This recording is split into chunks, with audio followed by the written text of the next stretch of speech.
दो बॉक्स 3, 4, 5 यदि 9 से पूर्णतः विभाज्य हो तो बॉक्स के जगह पे क्या होगा। ये जो एक संख्या दिया हुआ है पूरा नहीं दिया हुआ है, ठीक है, बीच में कुछ गैप है। तो पूछा जा रहा है कि अगर इसको हम विभाजित करते हैं 9 से तो पूर्णतः विभाजित अगर हो जाता है तो बॉक्स के जगह पे हम क्या रखेंगे, पूर्णतः विभाजित हो, पूरी तरह से विभाजित हो। तो उसके लिए 9 का विभाज्यता का नियम ये है कि जितनी सारी संख्याएं हैं उसको आप जोड़ के 9 से विभाजित कीजिए। अगर पूर्णतः विभाजित हो जाए तो वो संख्या विभाजित होगा 9 से। तो जैसे 2 जोड़ 3 जोड़ 4 जोड़ 5, इसको अगर हम 5 4 9, 9 3 12 और 2 14, 14 जो संख्या आया जोड़ने पर ये 9 से विभाजित नहीं होता है।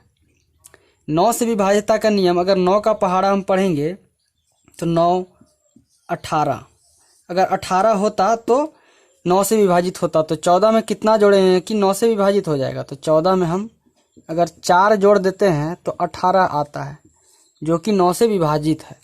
तो बॉक्स के जगह पे हमें कितना आएगा, 4 लिखाएगा।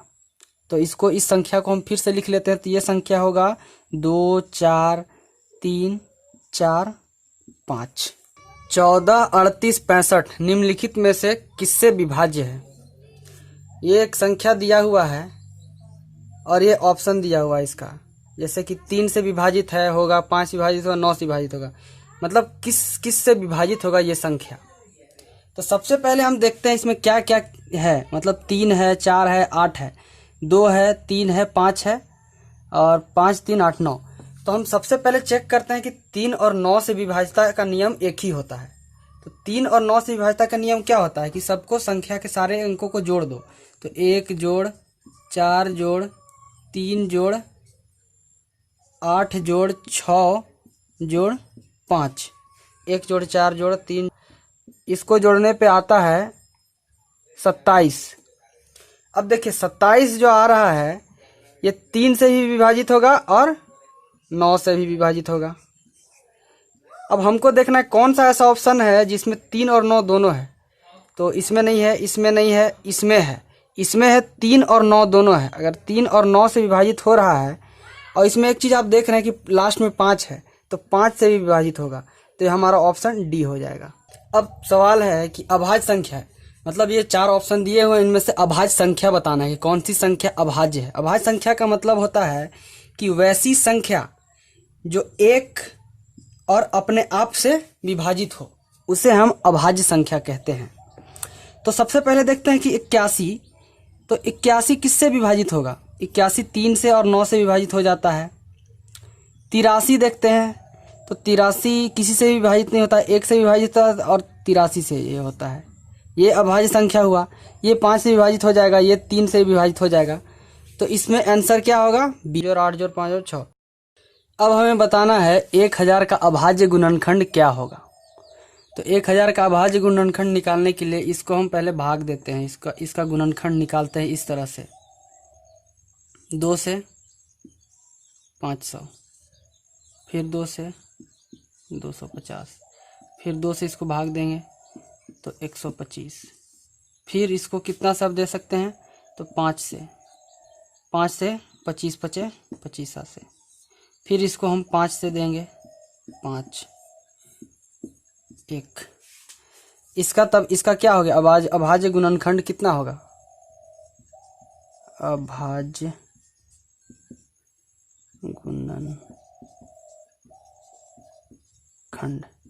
कितना होगा, 2 गुने 2 गुने 2 गुने 5 गुने 5 गुने 5। ये होगा उत्तर इसका।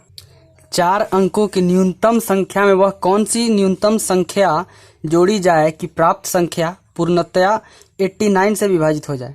ठीक है, तो 4 अंकों की सबसे छोटी संख्या होगी 1000। जब भी ऐसा क्वेश्चन आएगा तो सबसे पहले इसको इससे भाग दे देना है। जैसे कि अभी 89 से पूछा है कि 89 से विभाजित होना चाहिए, तो इसको हम 89 से भाग दे देते हैं। ठीक है, तो एक बार में 89, इसको घटाने पे 1, यहाँ पे 9 1, फिर 0, फिर एक बार में जाएगा 89, फिर यहाँ से 1, यहाँ से 2, तो हमारा जो ये शेषफल बच रहा है ना, ये हो गया 21। अब हमसे पूछा गया है कि सबसे छोटी संख्या बताना है, सबसे न्यूनतम संख्या बताना है जिसको इस 1000 में जोड़ा जाएगा तो ये 89 से पूर्णतः विभाजित हो जाए। जब भी ये सब पूछा जाए तो हमको सिंपल सा ये कर देना है, उसको आप इससे इसको घटा दीजिए, 89 से 21 को घटा दीजिए। तो 89 से 21 को घटाने के बाद आंसर आता है 8 और 6 68। अगर 1000 में आप 68 जोड़िएगा तो वो 89 से पूर्णतः विभाजित हो जाएगा। इसको एक बार चेक कर लेते हैं। 1000 में हम 68 जोड़ के देखते हैं विभाजित होता है कि नहीं। 89, इसमें अगर 68 जोड़ेंगे तो ये हो गया 68।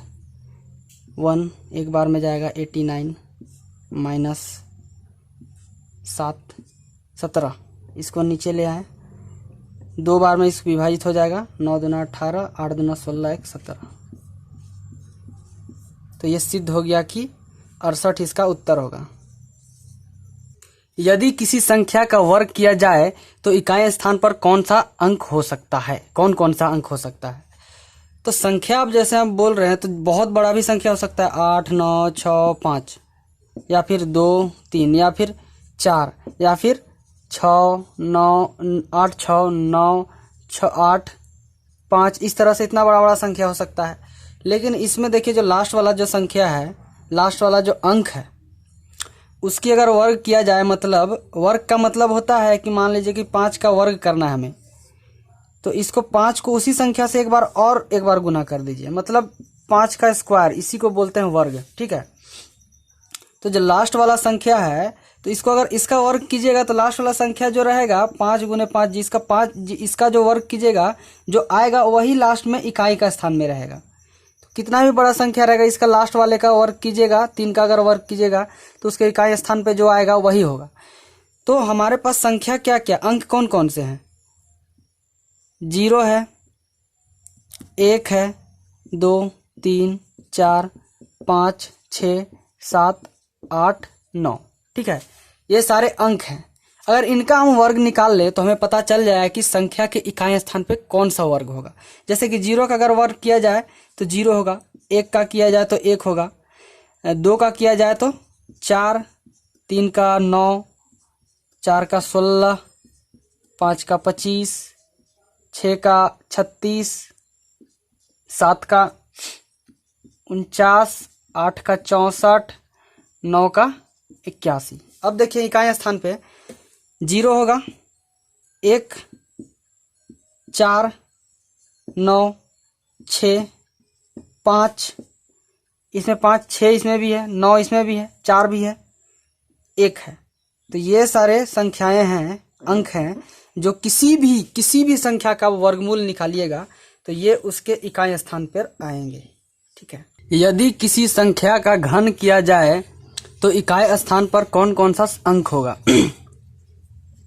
किसी संख्या, जैसे कि एक संख्या ले लेते हैं 5 6 9 3, इसका घन करने का मतलब है इसको हम 3 बार गुना करते हैं, 9 3 गुने 5 6 9, 3 गुने 5 6 9 3, मतलब कि इसको गुना करने के बाद जो इसका इकाई स्थान पे जो भी आएगा, जैसे कि मान लेते 6 8 9 ऐसे करके जो भी यहाँ लास्ट में जो आएगा वो पूछ रहा है कि कितना कितना हो सकता है, और बोल रहा है किसी भी संख्या का करना है, वो कितना भी संख्या दे देगा।